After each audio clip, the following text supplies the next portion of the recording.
All right, I know this title sounds like absolute clickbait, but great news is it's not. I'm going to be talking about how not only is it possible to do almost 100 grand in sales in a day, but how my business did $92,000 in a day. This wasn't from my food truck, it was from Marquise. I'm going to take you through the steps of if you want to do it, if you're deciding, oh, I want to try and do that, to, hey, I've done it now. So, what that kind of looks like in between. I'm not just going to dive straight into, so we got to the festival site and we set up some marquees. I know you know how to do that, so I'm not going to go there. We're going to talk about idea in your head to the step by step what's going to happen. Okay. So if you like this, please like it. Please subscribe. I believe there's a ton of value here. I would have loved to see this stuff when I was first starting out. So first, we're just going to dive into some numbers, and I'm going to show you the day of what those numbers look like, how it actually came to fruition. Because at the moment, I know you're probably thinking that's impossible. I've only done $5,000 in a day, and it was absolute insanity. Like you must have had 100 people working for you and all this stuff, which it's a lot of people.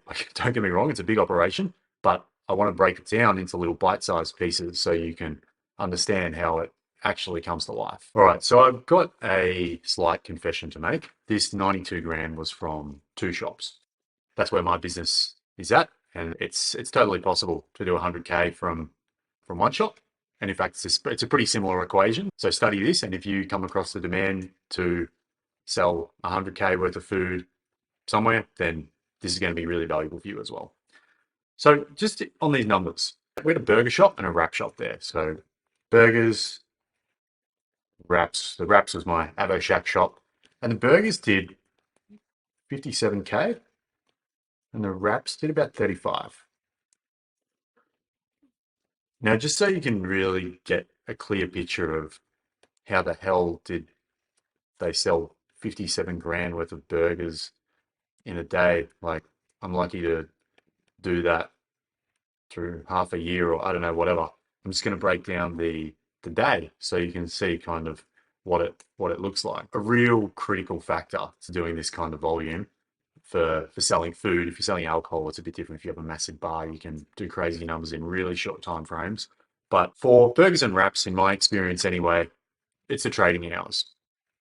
I've done events with two sites.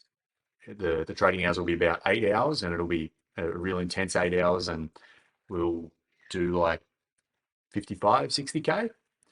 And again, crazy numbers. I've been doing this a long time, but for this 92K, it's actually not it's not as intense and insane as you would think when I really map out these numbers. So we start at 8 a.m.,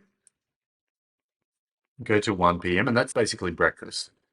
And burgers did about 16K there, and wraps was 14K. So solid breakfast rush, but to be honest, it wasn't the biggest breakfast rush I've experienced. I know a lot of you are probably thinking he's going to throw the most insane numbers at us here, but it was pretty steady going, to be honest. Then 1 p.m. till 5-ish,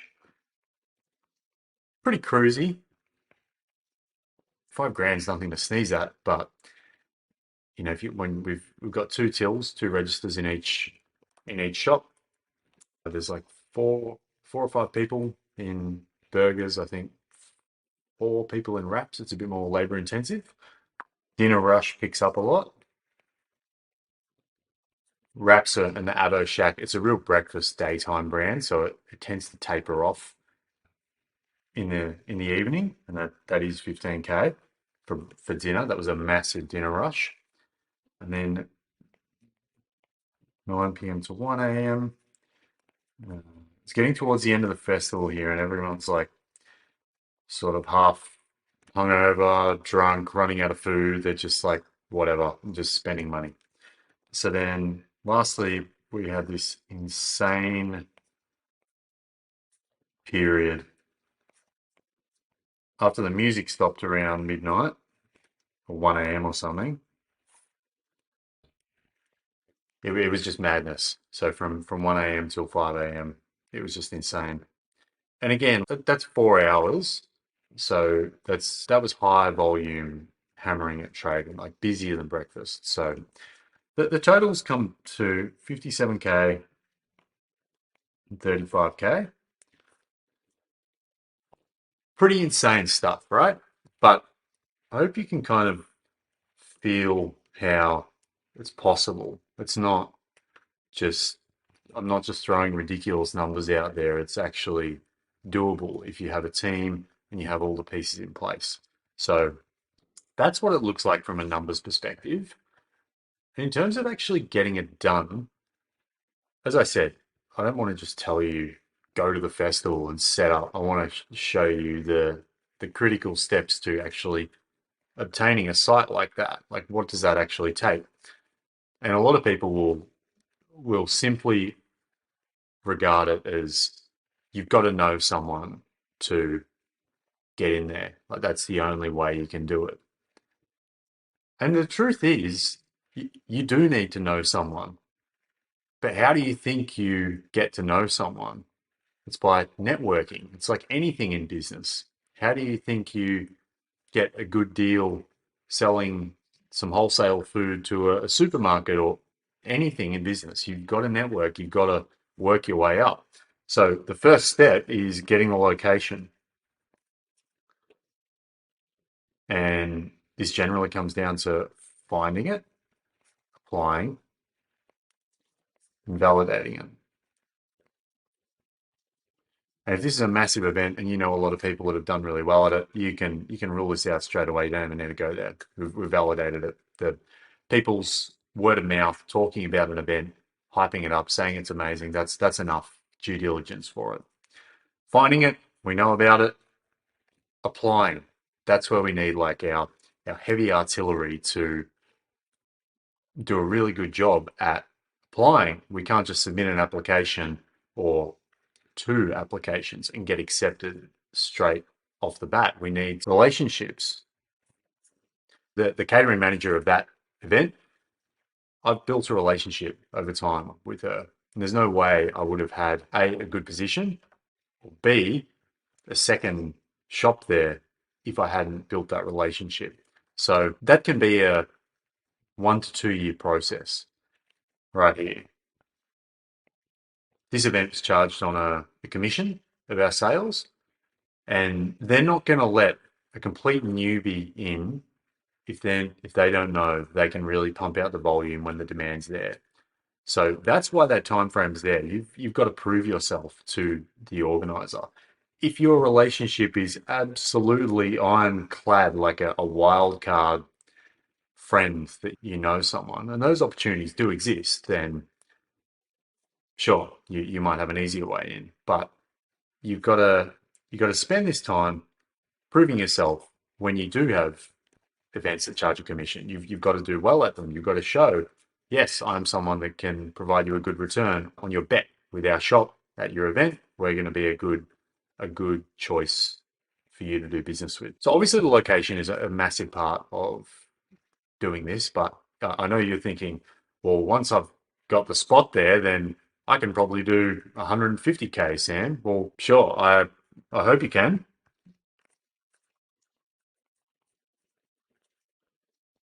But running something of this kind of scale it's just totally different, obviously, to turning over 5 grand at a market or something.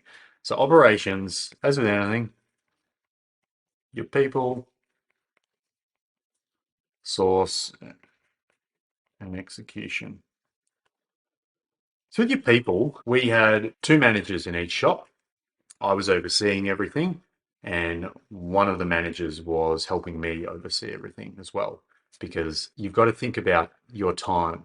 I'm not staying up from 8 a.m. till 5 a.m., even not for 92 grand these days. Like, I'm just not, there's ways around that. And even if I wanted to, it's not the most efficient way to run your business. So you've got to think about who's going to be in charge when you're not there. You've got to develop your hierarchy and figure all that stuff out before you go. Just say you've had a massive breakfast rush, and I watch this happen with a number of people. They have a massive breakfast rush. Their whole team is absolutely exhausted, and they haven't planned their roster effectively. They're not ready for this kind of next onslaught of a day. Like it's still so much of the day to go.